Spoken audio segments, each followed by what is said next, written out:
Tech Global, ASX ticker WTC. Elise, what is the company and why is it on your watch list?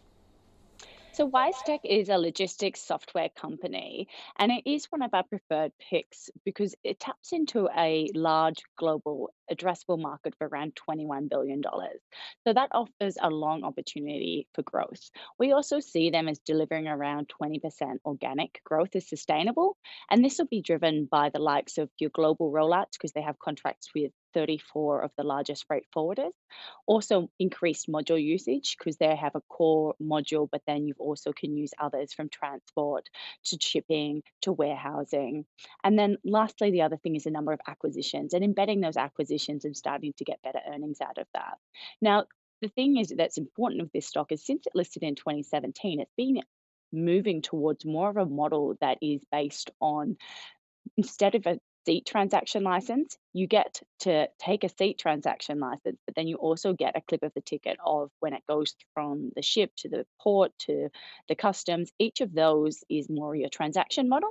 And so we've seen freight forwarding volumes up over 20% on the East Coast and globally similar trends. And so that's where we think that is a core driver and a catalyst going into reporting season that should bode well for this stock.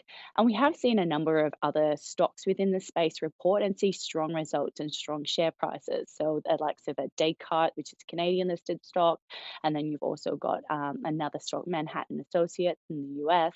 They've both reported strong results, and same with some of the freight forwarders like Main Freight in New Zealand, also seen again a strong result, which bodes well leading into the numbers. And the last thing that I just mentioned on that as well is just around the contentious point in this stock is it did historically have some short seller reports. Now the stock trades around 30 to $32, whereas its historical high has been 38.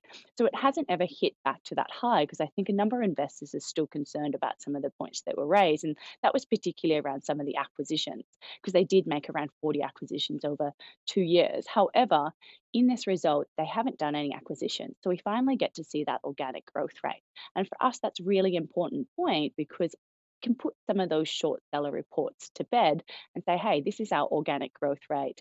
We've got a sustainable business. And later on down the track, if they do continue to pursue acquisitions, then they're in a good position in continuing that organic growth plus your acquisitive growth.